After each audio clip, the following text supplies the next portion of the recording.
starting the stream. And with that, guys, welcome back to another week of Dividend Happy Hour. I hope everyone had a good week. We have a really fun video ahead of us, I hope. This one's going to be a little bit of a different topic than usual. Going to be, I guess, a little bit more introspective. Today, I'm going to talk about just the different ways that dividend investing has really changed my life. Multiple ways dividend investing has had a positive impact on me, and I want to share that with you guys and see if you've noticed any of the same things. So that's going to be the main topic of this video, just talking about just all the great things about dividend investing, and then afterwards we'll get into a little bit of a Q&A. But before we get into all of that, here's a quick cheers to all of you guys out there. I'm sipping a little margarita here in my flamingo cup, which you guys really liked last time. I guess last week. So hey, cheers to you guys. Thank you so much for joining, all 43 of you so far. Where's everyone from? If we have any new investors here in the Dividend Happy Hour, let us know where you're from in the live chat. All of you familiar faces, don't feel like all of you regulars don't feel like you have to keep saying it over and over and over again, because I know you guys pretty much answer that question every week. And if you do answer that question, or if you've answered that question before, skip that and let me know. What are you sipping on tonight? If you brought something good to drink for tonight's Dividend Happy Hour, let me know what it is. I'd be curious to hear. So that's what we are doing, guys. 3 ways dividend investing changed my life. We'll do a little Q&A. But before we get to any of those things, I want to do just a quick shout out to one of our friends here. Let's change this. Our friend Shamir, who hit a really cool milestone in his portfolio today. In the Discord earlier today, Shamir said, "Hey Ryan, in group, I just hit $500 of Canadian dollars milestone in annual dividend income." So Shamir, man, this is for you. Good job. Congratulations on hitting that 500 Canadian dollar milestone. That's huge, man. That's huge. And next thing, before you know, you're going to hit that 1,000. It'll be right around the corner. I promise you that. So keep up the good work, my friend. And with that, you guys, if any of you hit any cool milestones in your portfolio, please let me know one way or another, whether it's in the comments of a video or in the Discord group, or shoot me an email. I would love to take that information and share it with the rest of the community in these Dividend Happy Hours. We're doing this every single week. Any milestones that come my way, we're talking about it. We are spreading the good word on the Dividend Happy Hour. So anyway, guys, let's real quick, I just want to go through some of the live chat real quick, say what's up to a lot of you guys. I see Steve's in here. We got Chris. We got Kevin.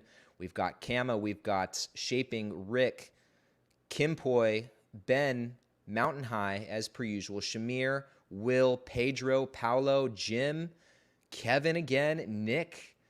What is going on, everyone? You guys, thank you so much for being here. It means a lot. You guys are so good about coming every week, too. And so what's everyone sipping on? Let's go through some of those comments real quick. We got Paolo sipping a little margarita. We've got, who do we got? We've got Chris drinking a Stella right now. Let's see, who else we got sipping on something good? We got Jim eating some Subway and washing it down with a light beer. Nice, man. Very nice.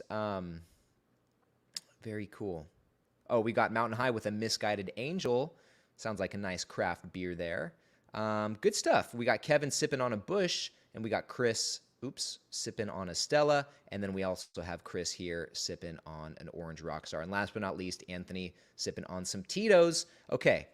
We could do this all night, guys. Let's get into the main topic. So the main topic of today is, you guys, for those of you who are just now joining, we are talking about, or I'm going to be sharing 3 ways that dividend investing has changed my life. Just a few positive things that have come out of this hobby that I somehow stumbled upon a couple years ago. And that's the thing, guys. I've only, I'm 29 years old. I've only been dividend investing seriously for the last, I guess, 2 years and some change. It has not been more than 3 years. And I guess really just to put this, let's go back over here, just to put this back on the screen, guys, the first way that dividend investing obviously has changed my life is it's helping me create passive income.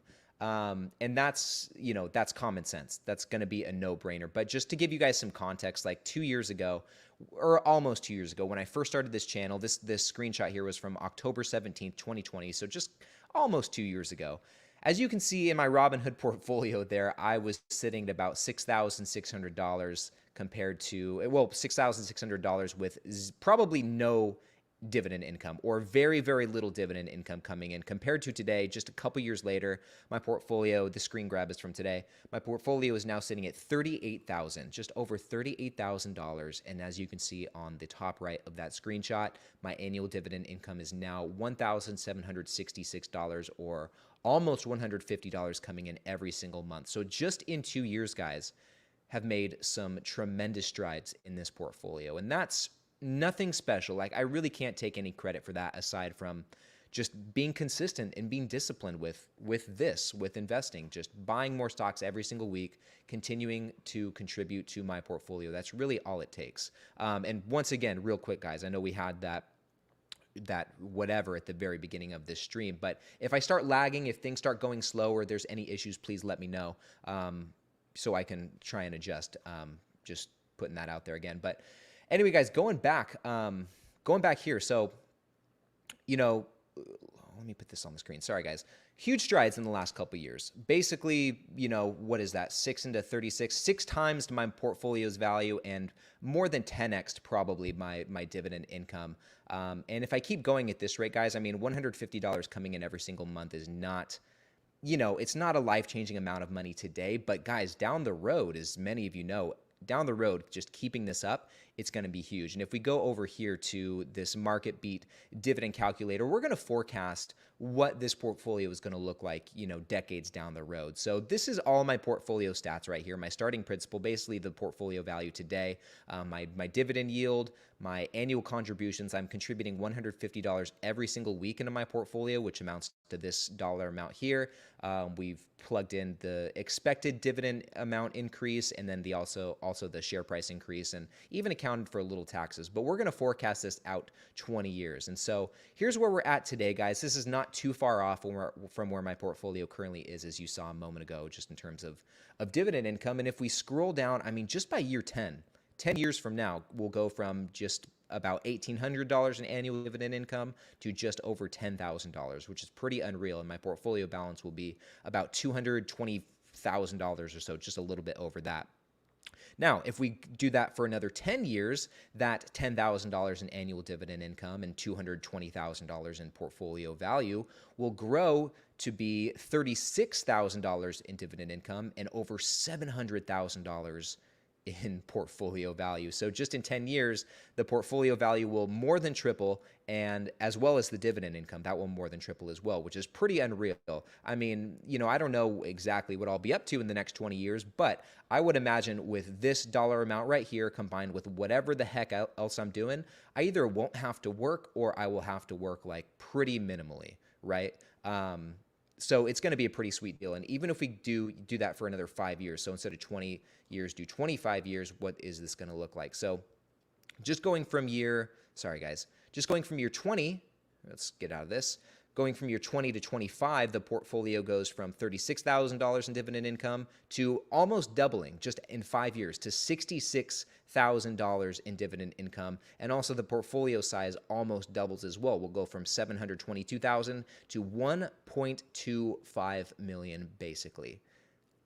That's a huge jump in not a long period of time. 5 years is nothing, guys, especially in the grand scheme of things. So that's pretty unreal. And like I said, today, it's not necessarily a life-changing amount of money, but sticking to the schedule, sticking to the program, 20 years down the road, 25 years down the road, it's going to be absolutely life-changing. So that's the first way that dividend income or that dividend investing is going to change my life. The second way, and this is where we get into a little more introspection, I guess a little more philosophical of sorts. So dividend investing has completely changed my outlook on just really what's important. I mean, like most people who don't invest or don't really think about their finances or think about this stuff, inherently you spend money on dumb things.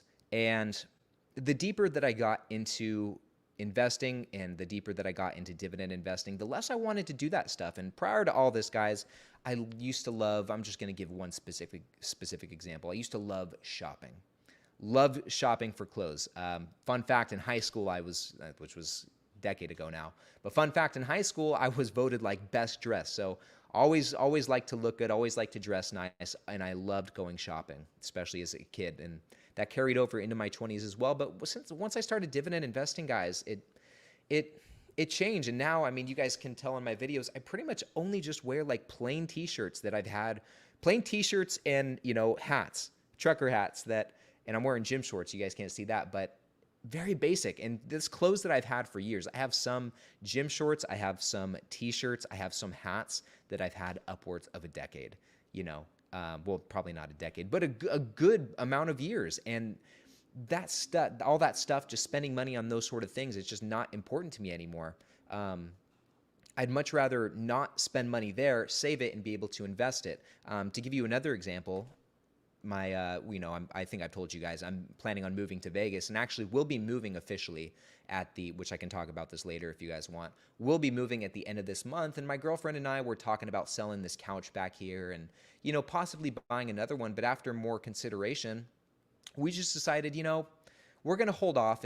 It'd be nice to get a new couch, but really, do we need to spend a couple $1,000s on a new couch when this one is still perfectly fine? We have the cat. The cat loves to scratch the couch. And so whether we get a new couch or whether we keep this couch, the cat still needs a couch to scratch. So we might as well, we don't let him scratch the couch if we can help it, but he's going to try. And so if he's going to be successful at all, like he might as well just do it on the one we already have, and we might as well save ourselves a couple grand.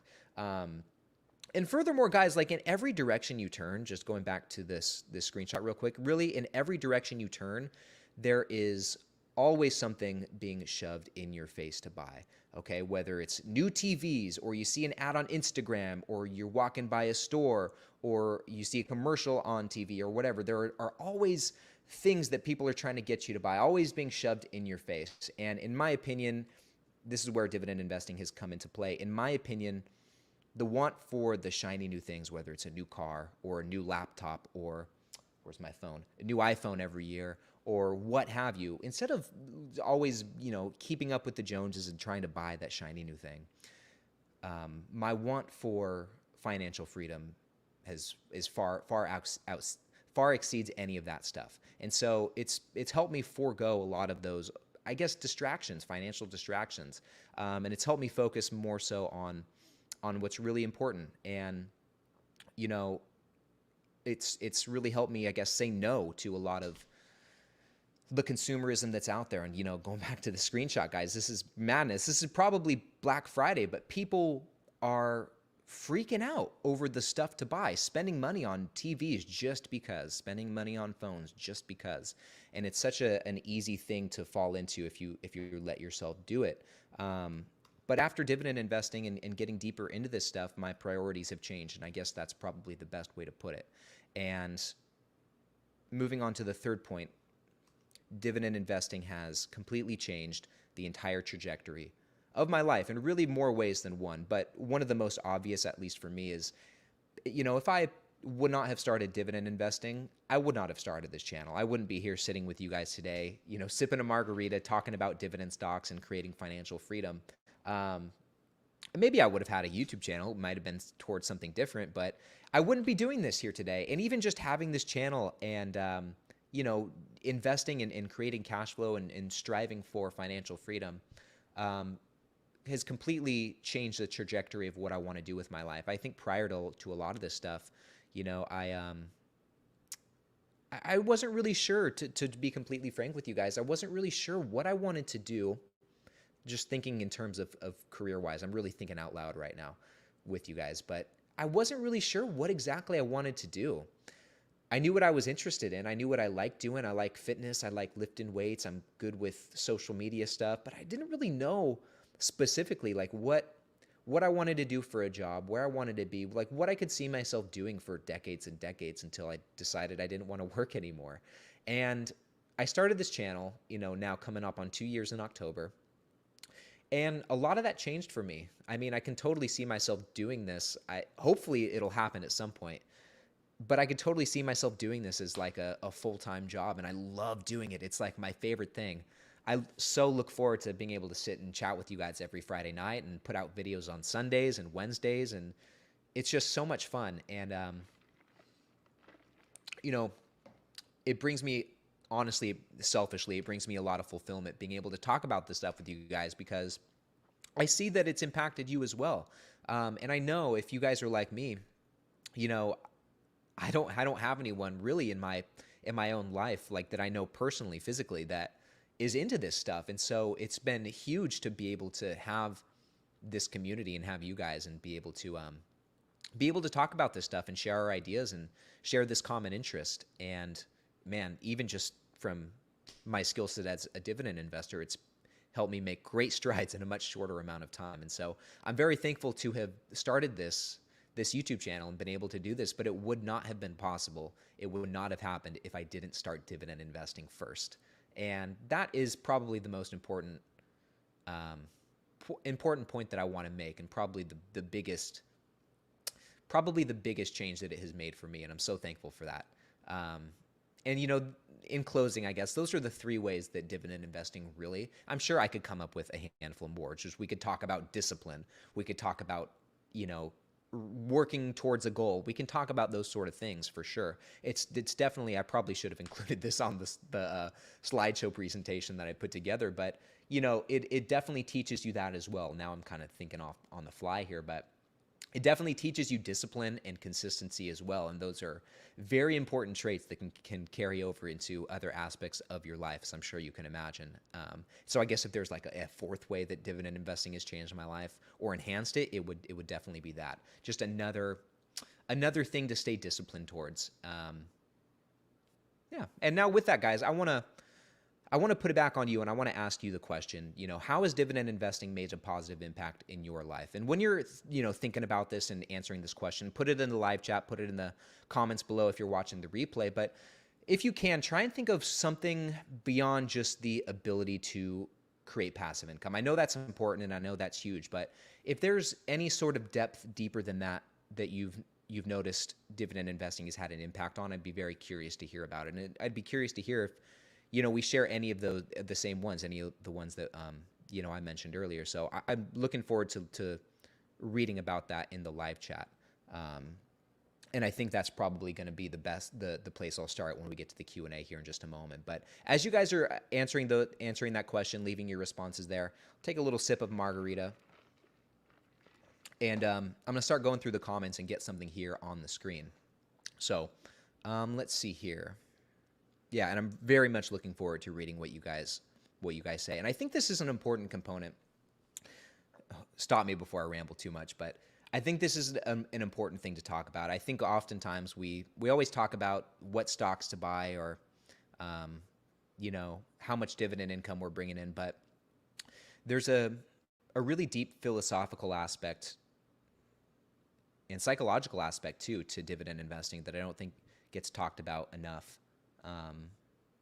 And you hear a lot of the bigger investors talk about this stuff too. Like if you watch videos or watch interviews with people like Warren Buffett or Charlie Munger, specifically those two, or even Monish, a lot of those super investors, they will kind of take it to this depth where it's more than just about making money, right? Yeah, there's definitely a depth to it deeper than that. And I think it was Charlie there. I'm not going to get this quote right. I'll paraphrase it, but he said something along the lines of, like, I have it saved on my phone too. I just wish I had my phone near me. He said something along the lines of exactly that. It's not so much about the money. It's more so about the freedom. And I think that we could spend a whole hour just talking about that, to be honest with you.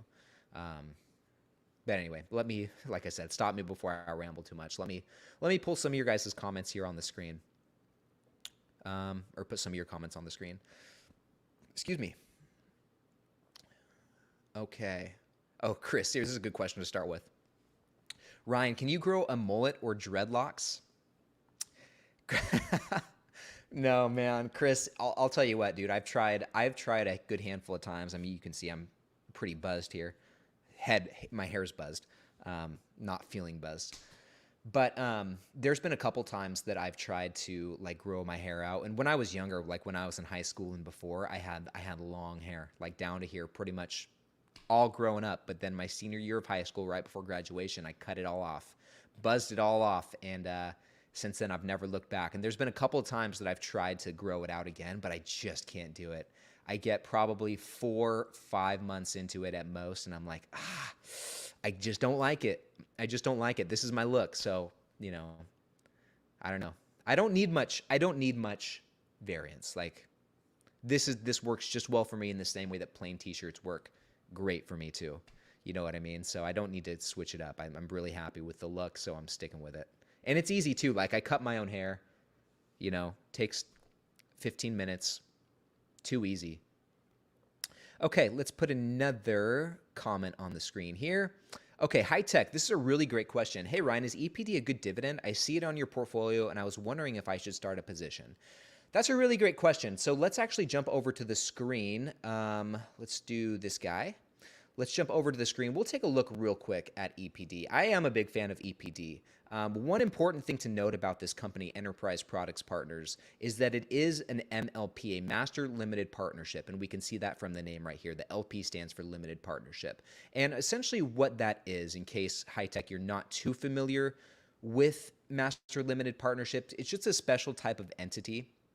And and you guys in the live chat might have to help me out with this answer, but there is a little bit of a difference in investing in a company like this versus buying like a Coca-Cola or, a Pepsi or something like that. So MLPs at the end of the year, instead of getting a 1099 for your tax form, you'll get a Schedule K1, which is the same type of form you would get if you owned an LLC. If you were a business owner, you would be getting a Schedule K1. So essentially, by buying into EPD, you are becoming a partner of the business, hence the name, limited partnership. You're becoming a partner of the business versus just being a shareholder, which technically, with like if you buy Starbucks or McDonald's or whatever, you buy a share, you are technically an owner of the company.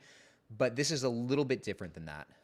So that is one important thing to know, and that could make things a little bit peculiar come tax time, but there are some tax advantages to buying into companies like this. I highly encourage you to research more into MLPs before you pull the trigger on this company. But as far as the company itself, it looks pretty solid. I mean, you can see year to date, it's actually done pretty well, up 16% year to date, where, the broader market is down so far in 2022. So it's definitely outperforming the market this year. And as far as the dividend stats goes, like, it's looking really nice too. 7.26% yield. The payout ratio is higher, but that's going to be pretty typical with an MLP like this. Not much 5-year growth rate to write home about, but they have a high yield there, so it's a little bit of a trade-off. And then we have a pretty respectable dividend growth history of 22 straight years. So, that's looking pretty safe there. And just taking a quick look at the financials, which is something I haven't done for a while. Their revenue, it is admittedly a bit all over the place. I mean, 2020 was a rough year for them. 2021, they've definitely bounced back. In the trailing 12 months, they've done a little bit better. The gross profit's looking a little bit better than the revenue. We're seeing a little bit of a steadier increase here. And what else can we look at here? We can look at the balance sheet. They'll probably have like a high amount. Well, okay, this is increasing because they have pipelines. They're building new pipelines, so this is gonna show up on the balance sheet here. And let's see what their cash situation's like. So last report, 231 million in cash. The debt's higher, so that is something to keep in mind as well. We can look at the cash flow real quick. So 22 billion in net debt, right? So about 4.8, we'll say 5 billion in free cash flow. So they could pay that off within the next 5 years if they had to. So the debt situation is not the worst. It's not super great. But I like EPD. Like, I've been very happy owning this company. I'm up a little bit right now in my position. I would say the biggest thing to consider really is just the MLP status. Some people, like, it's a deal breaker for them. They won't buy this company because it is an MLP and they don't want to deal with that come tax time. So that is something to keep in mind. But really good question. Rashawn, really good question. So thank you so much for all your help. How do you feel about BHP? I don't really know BHP, but let's take a look real quick. So going over here. Take a sip of margarita. Sorry, guys. So BHP Group Limited. I've never heard of this company. Let's first see what they do. So they're in the materials sector, and they probably mine some stuff, and it looks like they do that in Australia, Europe, China, so all over the world, basically. Okay, so they mine copper, iron ore, and coal, which is nice. Okay, also as well as silver, zinc, uranium, gold. Okay, so they mine a lot of different minerals. Let's take a quick look at the financials and see what we're working with there. I don't know too much about mining companies or the material sector in general, so I'm probably not the best person to ask about this, to be honest. But at least in the last 3 years, we're seeing some nice, steady revenue growth, so that's looking good there. Same with gross profit. We're seeing a similar trend there. See what they're doing with shares. Buying back shares just a little bit. Payout ratio is not too bad, 57% in the last year. Okay, dividends per share seems to be kind of all over the place, right? Big jump in 2021 and 2022. Let's take a look at the dividend stats now. So super high yield, high 5-year growth rate. We just saw that. Not much dividend growth history. How long have they been paying the dividends, though? So they've been paying consistently for 13 years, and the dividend payments seem like, okay, they're coming in semi-annual, probably with like a special dividend here and there, like right in here probably. Interesting. So I will say, typically I tend to shy away from stocks whose dividends are that inconsistent. At the same time, though, I do own ETFs actually like JEPI and XYLD who do pay a variable dividend. So I don't know. I would honestly have to look deeper into BHP, Rashawn, but truth be told, like I said, I'm not the best person to ask because I'm really not familiar with that sector. That is not definitely not my expertise. And I don't have any material stocks in my portfolio for this reason. I just don't know a lot about it. Okay, so Steven here, this is another really good question. Do you do options trading like cash secured puts or covered calls? I do not, Steven. And I don't have anything against trading options. Like I have know a handful of people, especially in the Discord group, who do really well with options and make that a,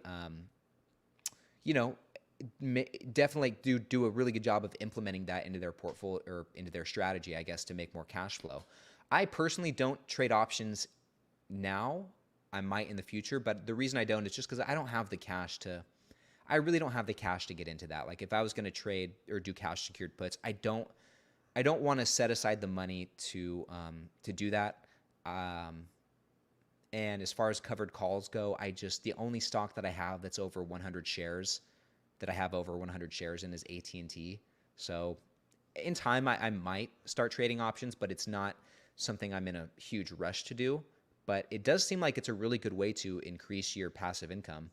So you just have to be smart with it. I think people can get burned quite a bit trading options if you don't know what you're doing. And I am someone who doesn't know what they're doing, which I guess is another reason I don't do it. I still have a lot to learn about them, but really good question. Let's see.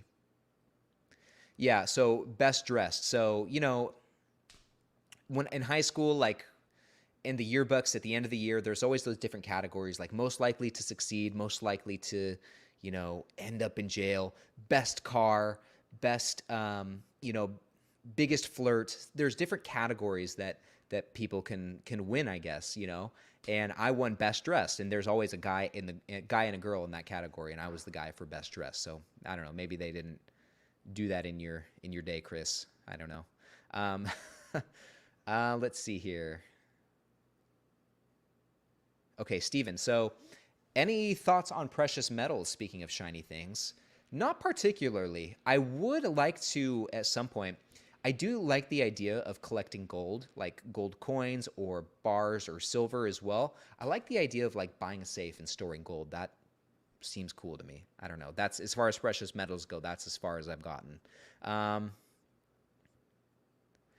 Kevin, man, super nice words. Love the change in outlook from dividend investing. You are an inspiration, my friend. Well, Kevin, man, back at you 100%. I won't toot your horn too much, but I really look up to Kevin and his portfolio and the success that he's had with dividend investing. Kevin is someone who's actually doing it. Like what we are all trying to accomplish with these portfolios, with our dividend investing strategies, Kevin is doing it. He's retired and living off his dividends. And man, it's just so cool to see you doing it. And it's definitely proof of concept, and it's very motivating for us who are still on the journey towards that. So man, thank you. Let's see. Wallet Invest. Ryan, you should analyze people's portfolios in your channel. It would be nice. Yeah, I've thought about that. And then, in fact, Jim, I don't know if Jim's still in the live stream, but Jim has sent me his portfolio stats to review. I just have not had the opportunity to throw that in a video, but I think I should do that. If I'm going to do it, I'm probably going to do it on a Dividend Happy Hour, like on one of these live streams. And I just need to put it together. And so, Jim, if you're still in here, I'm sorry I haven't gotten to that yet. It's on my radar. I have not forgotten about it.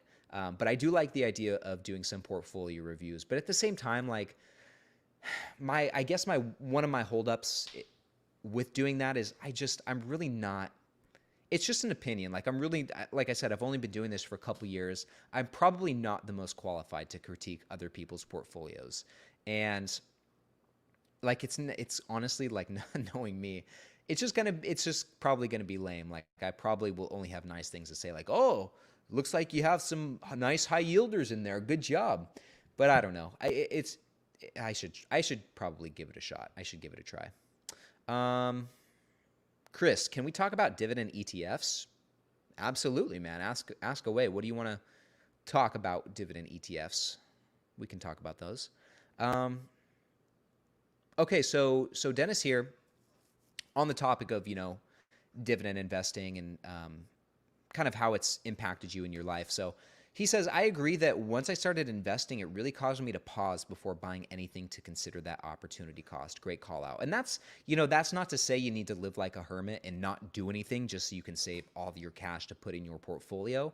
But, like I said earlier, in many cases, like the want for the shiny object, for the new car, for the new couch, for the new iPhone, for the new whatever it is, it's in the long run, it's something that's fleeting, in my opinion. Like, if you don't get those things, you're going to be fine. Like, and the want for them will go away. And I know for me personally, like, the want to just reach financial freedom far outweighs anything else. Like, I'd much rather reach financial freedom quicker than spend all my money on things. They're just not important. That's just my take, though. Let's see. Okay, so still on the topic of dividend ETFs, we need to start talking a lot more about ETFs, not stocks. Why? Why is that? There's nothing wrong with ETFs. I mean, I have some ETFs, but I think talking about stocks is cool too. So Kevin also says, Ryan, I would not have a channel without your encouragement. It's not only impacted your trajectory, but the trajectory of many others as well. Great job, man. Kevin, man, thank you so much. And I will say, like, that is one thing I've noticed. I've seen other channels, other podcasts popping up, just people doing the same thing, sharing their investing journeys, what they're doing in their portfolio. And it's been so cool to see. I think really, you guys will agree too. More people should be doing this. More people should be dividend investing. Like, even those who are putting all their money in crypto, or those who are just doing growth stocks. Personally, I think more people should be dividend investing. And one way to get more people interested and aware that it even exists, which I think many don't, because people, when they think of the stock market, they just think of things that go up and down and up and down. But they don't realize there's this whole other dimension to it, which is creating that cash flow, creating that dividend income. And the more people like Kevin, who starts a channel and shares his journey and talks about dividend stocks, the more awareness that will be built around this. And like I said earlier too, Kevin, you're a great example. Like, I really look up to you and what you're doing and what you have done. It keeps me motivated on this journey and lets me know that it's not a matter of if, it's a matter of when. When I can live off of my dividend income. Not if. Someday it'll happen. Down the road, it'll for sure happen. It's when. And like I said, you're proof of concept. You're doing it. And I think we need that. Charles here says 18 minutes in and I need a refill. Okay, that actually reminds me. I am about 20 minutes behind in the comments, so I got to keep up. Let's keep going. Okay, so I actually want to share a few comments now, going back to earlier in the video. So a few comments on how dividend investing has impacted you guys. So we've got Will here, who says, dividends have simplified my investing strategy and gave me more time for living and peace of mind. That's very true as well. That's something I should have covered because, like I said a moment ago, people think of stocks just as things that go up and down and up and down. But with dividend investing, it's a lot simpler. You don't have to keep as close of an eye on your portfolio if you don't want to. With many of the stocks that a lot of us own, like the Walmarts or the Waste Managements or Pepsi, Coca-Cola, Apple, Microsoft, you can kind of just buy them and forget about them and move on to other things. And that's one other thing about dividend investing, for many of us, obviously, excuse me, guys. Oh boy. For many of us, it's not our full-time job. Dividend investing really is something that happens in the background. And I think of it, it's not, dividend investing is not my primary source of income by any means. Someday it will be, but not right now at all. And so for now, it's just something that's going on, happening kind of in the background. And it's also one other way that I guess it's impacted me is it's made me want to do extra things to make more money to be able to put more into this. And so I think that's been a really positive thing as well. Moving on, Chris here says, for me, it has brought me to this awesome community. Absolutely. Absolutely. That's probably been one of the greatest things that have come out of this for sure. Kama here says, it's made me better all around an aspect of my finances. I try to get rid of wasteful spending, such as monthly subscriptions I don't use, etc. Yeah, man. And that just goes back to what I was saying earlier. There's always things being shoved in our face. New phone, new computer, new car, Netflix, Peacock, on how you can buy 6, 7 different streaming services every single month. But when you have something that you're working towards, you find better uses for your money, and all those other things, all those other bells and whistles, they just don't seem as important. And it's something that happens over time. Like the deeper you get into this and the more your portfolio grows, and once you really start seeing your income, like you notice it growing, it's like a flip switches. Something changes for the better, Let's see here. Okay, Jason, this is a really good point. So dividend investing relieves stress knowing I have a plan in place for retirement. Simplified investment strategy. And that's kind of what I was saying a moment ago too. It's like you're not going to get rich overnight by dividend investing. It's kind of something that happens in the background as you're living your life and working your normal job or whatever. But it can take a huge weight off of your shoulders knowing that you've got kind of a safety net, which is your portfolio. And like I was saying too, it's not a matter of if you can, someday live off your dividends, it's when. And that's like one of the best things about the style of investing. It's tangible. You can, like we did earlier in the video, you can forecast when you're going to be able to live off of that income and where you're going to be at years down the road based on how much you're able to contribute. And it's just a much more tangible thing, and really helps you paint a picture of what your future might look like and when you'll realistically be able to retire. Which for many of us, because we've started on this journey, because we've embarked down the road to financial freedom, for many of us sooner rather than later, man, it's going to save us probably decades of having to work, right? Which is going to be nice, maybe at least a decade. So Dennis here said, this is another really good point.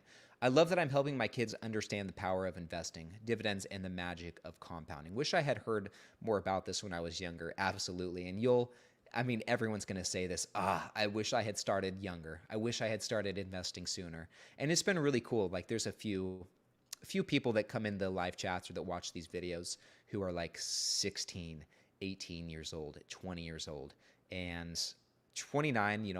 I feel like I'm pretty young, but gosh, could you guys imagine starting when you were 16, 18 years old? Unreal. So Kevin here said, dividend investing has introduced me to a group of people that I wouldn't otherwise know.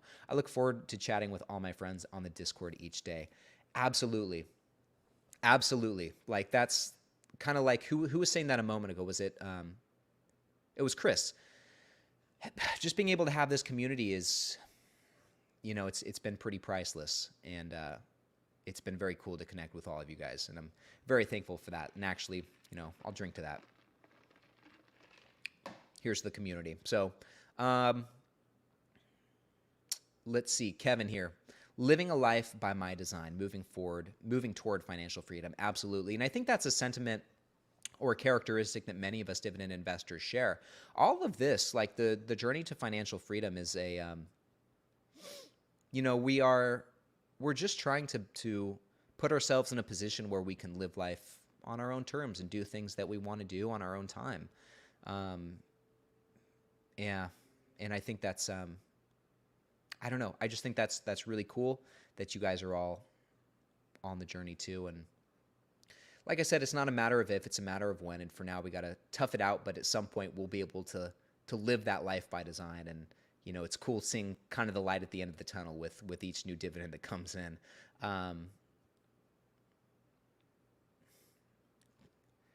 This is an interesting perspective. I'd be curious to hear your guys' thoughts on this. So, in all seriousness, picking dividend stocks that last 25 years is hard. We should change the topic to focus more heavily on dividend ETFs.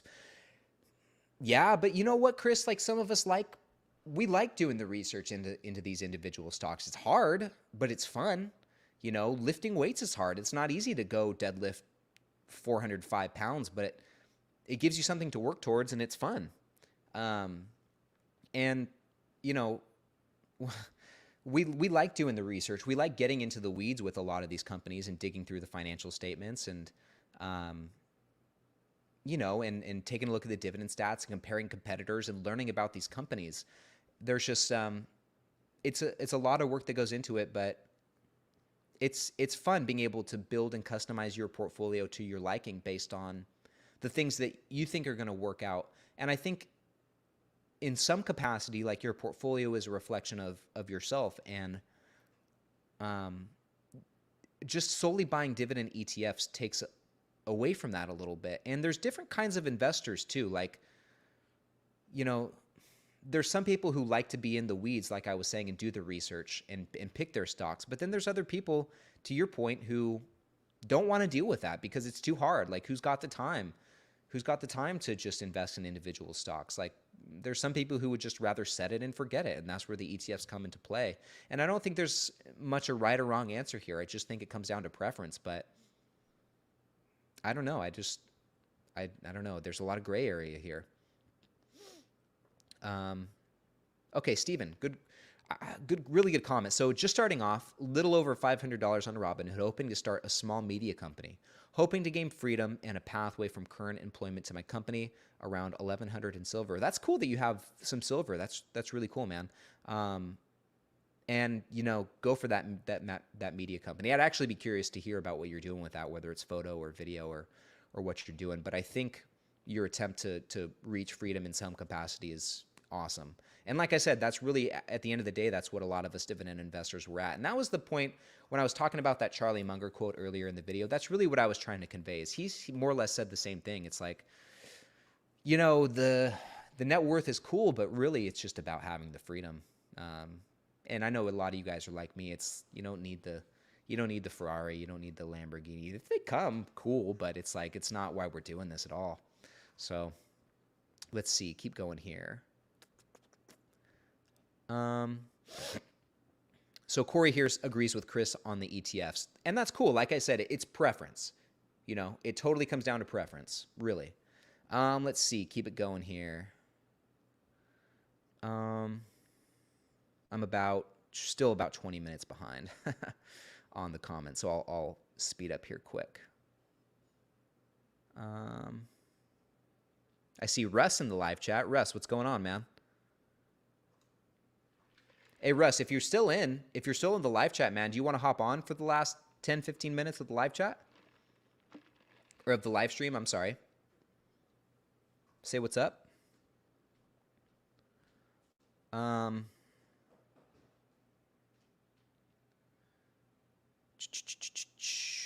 Okay, sorry, guys. I'm just finding another comment here.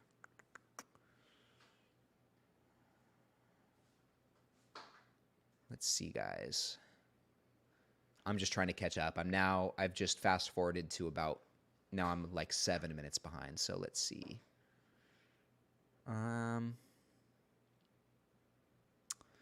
Okay, Corey. So started at 19, just turned 21. So that's awesome, man. Like I said, started super young. I just can't even imagine, Corey, like when you're my age, what your portfolio is going to look like. I so wish I would have started when I was your age, man. So keep up the great work. Congratulations on starting so young. That's awesome. Joey here. Next comment. Great channel. Love the Dividend Happy Hour concept. What is your annual dividend goal? No, I haven't thought about that too much. On my spreadsheet, I used to have like income goals, 1-year goals, and 5-year goals. And my 1-year goal was to hit $2,000 in annual dividend income by like the end of this month. I set that goal a year ago.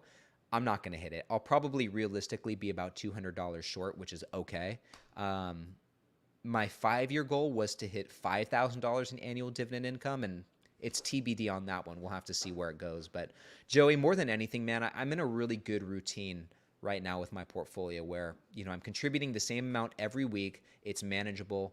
And from there, it's just a matter of patience. Got to stay patient and let it do its thing. And as my income grows, I will be increasing the contributions to match that. So let's see. Oh, I got a super chat here from Danny who says, let's put it on the screen. Thank you for all the awesome, encouraging words and sharing your journey. I always look forward to watching your videos, insight, and excitement for dividends. It really helps keep me accountable to my goals. Thank you so much. Danny, wait, thank you so much for the super chat. That is unbelievable. I really appreciate that. And that's just been one of the best things. I'm not, you guys have heard me say this before. I don't, there's so many more people out there who know more about this stuff than I do, but it's been really rewarding to be able to just share this journey and talk to you guys about what I'm doing and what I'm buying and what I think about this stuff, whether I'm right or wrong on a lot of this stuff. If I'm wrong, you guys definitely point me in the right direction, but it's been great being able to make these videos and share my investing journey. And I hope it's been awesome for you guys as well. I'm guessing so, since you guys continue to show up for these videos, which means a lot. But, like I said, in our normal lives, I don't know about you guys, but I don't know anyone who invests in dividend stocks. I don't have anyone else besides you guys to talk about this stuff with who actually cares. And for a journey that's going to take decades, 20 years, 30 years, 40 years for some of us, you gotta, you can't keep that bottled up for all that time. You have to have other people to share this with. And so it's just been so cool to have this community all on the same mission, doing the same thing. So, hey, Danny, once again, thank you so much for the super chat. That's incredible. Let's see here. Let's see. Okay, Russ. Russ is going to hop on. I'll email you the link here in just a sec. Let me find it. Okay. One sec, Russ. Okay. I just sent you the link, Russ, so you should have gotten it there.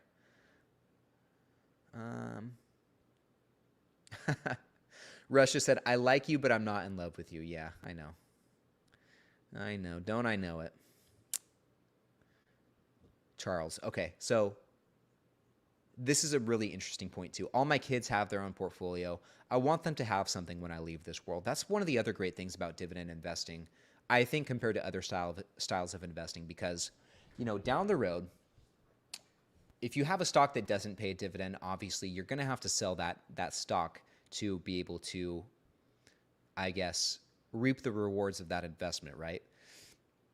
And that's not something I'm into. Like, for something that's going to take 20, 30, this portfolio, for something that's going to take 20, 30 years, it's like, that's a long time to be building this portfolio. And I don't really want to, at the end of that road, I don't want to work this hard and wait this long to benefit from all of this, just to start selling off all of those assets. And the great thing about this style of investing is when I'm gone, which is going to happen at some point for all of us, when we're gone, guys, our portfolios will carry on, and those that come after us will be able to benefit from it, which is huge. So Russ just hopped in. I'm going to add him to the stream now, and we'll see what happens these next 10 minutes. Dude. Hey, man. Hey, let me go get my headphones real quick. I'll be right back. All right, we're on, baby. We're on. I'm drinking my Guinness. Oh, dude, this is awful. You guys can probably hear me. I've got the laptop camera. I never use this thing, and you can tell why. So cheers, everybody. What's up? I was scripting my 3M video. So, all right, look at you, man. We flip places. I got the monster headset on. Yeah, man. How you doing?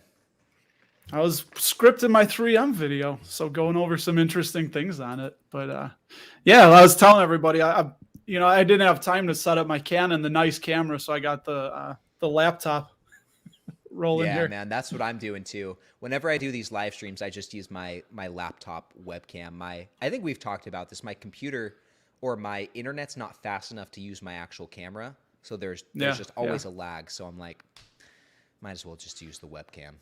Well, yours looks a lot superior to mine, dude. This is what are we running here?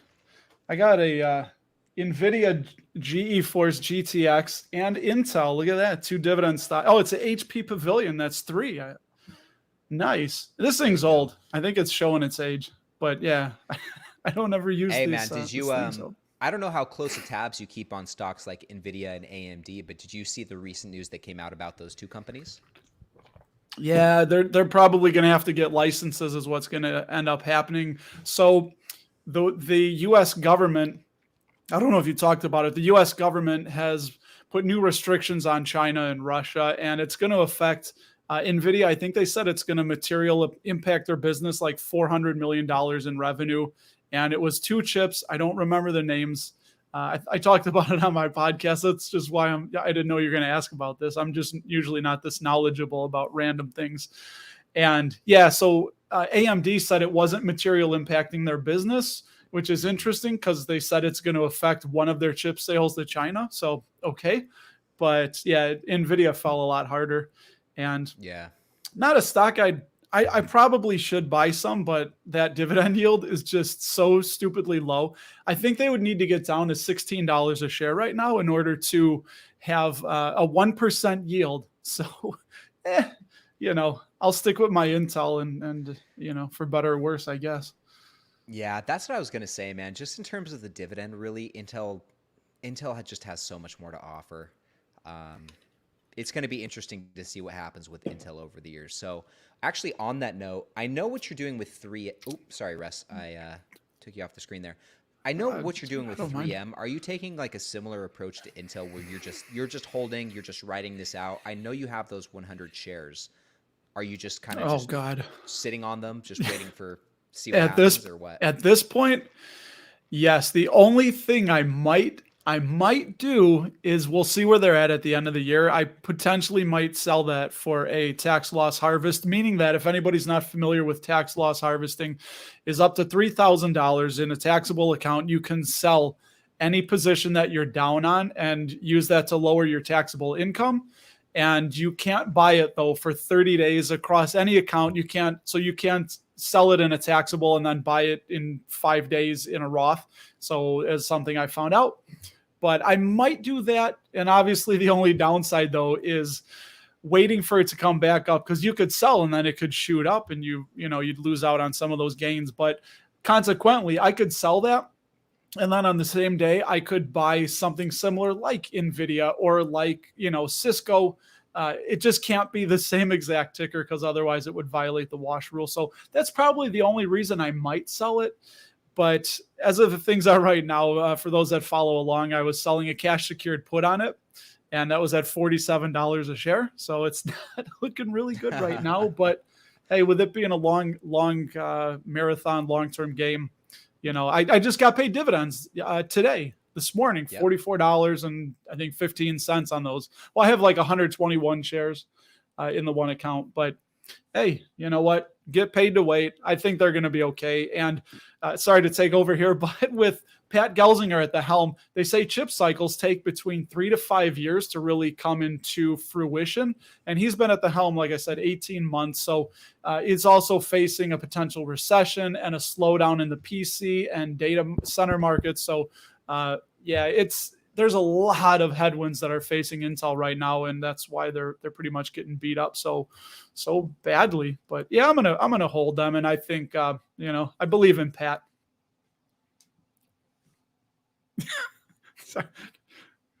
Oh no, I can't hear Mr. You guys hear me? Hey, there we go. Now I got you. He's cutting in and out, everybody. What happened? Maybe his cat's biting on the wires or something. No, my mic's been, even before I started streaming, my microphone has been weird. But anyway, I just switched over. Now we're on probably my headphone for the audio, which is not going to be as good. So I apologize, guys. But we got 3 minutes left. We can hear you. Oh, okay. Well, good. That's good to know. But yeah, I'm in the same boat with you as Intel. I mean, obviously it's super cheap, $31 per share right now. I think my average cost, man, is in the high 40s. It's like close to 5% of my portfolio, and it's so tempting. It's my biggest loser right now. It's so tempting to average down, but it's like, you know, I don't Look know. at I have a good enough Nick and position. Brian. Nick Wright and Brian Hall have some really good ideas right there. So you could, if you wanted, theoretically, if you wanted to tax loss harvest, I could sell Intel and buy Qualcomm, or I could buy Texas Instruments, which, you know, I'd really like to start building a position. And I was talking to somebody and said I might start selling some of my ancillary positions where I got like 5 shares here or 6 here, and start consolidating and buying Texas Instruments, because I think they look really, really solid and nice. Kind of Yeah, sexy. let's actually take a look at their financials real quick. Last time I looked at them, it looked really solid. So I know they're definitely growing on the top line there. Well, 2019 and 2020 were down compared to 2018, but definitely bounced back in 2021. Profits kind of a similar story. Buying back shares pretty heavily, which I guess means their revenue per share is trending up and to the right, which is nice. And man, look at that. Dividends per Yep. share looking Yeah, yeah. solid. What are their dividend stats looking like actually, real quick? I think it's pretty high growth, right? Yeah. Yeah, nice. Yep. High growth, pretty nice dividend growth history. Seeking Alpha gives them some pretty nice grades, pretty much A's across the board except for the yield. But man, yeah, looks like a really good company. I know. I want to get into them. There we go. Turn the lights on behind me. Yeah, you caught me off guard, man. I wasn't planning on jumping on, so I'm wearing my MM. This is my one of my sleeping shirts. You guys get to see me in. So you know, on a Friday Sorry, night. Matt. I didn't mean to Sorry. put you on the spot there with the No, invite. no. It's I got voice. Long as you can hear me. Okay, that's the main thing. You know, that's the. Yeah, man, Okay, I was just looking at the comments. Yeah, yeah. I'm surprised you're not out and about tonight. That's tomorrow night, man. That's tomorrow night. Going to Rammstein in Soldier Oh, Field. that's So right. yeah, if anybody hasn't seen, just go to YouTube and look at some of the pyrotechnic shenanigans that Rammstein does live. They have to be outside because they have lots and lots of fire. So it's yeah, gonna be fun. So, Russ, I think we'll wrap this up in just a minute. But before we do, I want to ask, what did you buy this week? What did you add to your portfolio? I bought a ton of Cisco. I'm building up, getting to 100 shares. I don't want to spill the beans because it's going to be in my update video, but I'm trying to get to 100 shares of Cisco. And I bought actually today Johnson and Johnson. I bought a share of that, and I bought another share of Verizon, hitting that 52-week low again today. And I bought in the self-directed IRA some more store capital with some of the JP Morgan Chase that I acquired. Options premium. I just rolled that into more shares of store capital, ticker STOR. Nice, man. That's about Sounds it. like a Yeah, good that week I of can think buying. of. Yeah, Sounds like you a know, pretty solid week of buying. I've been averaging into Cisco for a few weeks now, and yeah, that's I don't know. I like them. I think they're going to be just fine. That's Oh what I'm yeah. doing. Somebody told me to sing, so there you go. I sang for half a second. So salute, slancha, cheers, prost. What's the other Prost. one? No, starts with an N. I don't know. I don't know. It's late, everybody. I work today. So cheers to everybody that's working, except for Kevin Burgess, Mr. Fire retired. I know, man. Kevin is the real inspiration, man. I'm sure he's Someday. working. He's probably just doing what he loves. And even though it may not pay a lot, it's that's the beauty. To wrap that up, I'll let you finish, but what we're doing here is to buy back our time so we can eventually do what we want to do and what we love to do instead of what we have to do because it pays the most money. And that's the way I see it and what I'm working toward, at least just getting more options. Yeah. No, absolutely, man. I couldn't agree This more. camera's awful. Good God, this is terrible. I'm looking at myself down there. This is ridiculous. I know, man. I look forward to being able to use my actual camera. It's a game changer. Yeah, So, yeah. Yep. but anyway, man, let's I guess we'll wrap it up. It's right after 6. You know me, like if I don't wrap it up now, we're gonna be here all night, and I know you guys all have big Friday nights ahead of you. So we'll call it a night here. But thank you guys all so much for tuning in for another Dividend Happy Hour. As per usual, we'll be back next week. I don't know what we'll talk about, but we'll be back next week. Same time, same place. Thank you guys all for joining. Russ, man, thank you for the impromptu appearance. Always good having you on. And just know too, you're always welcome. And if you ever show up Aw. in that live chat, I'll probably always extend the invite. So be careful, man. Yeah.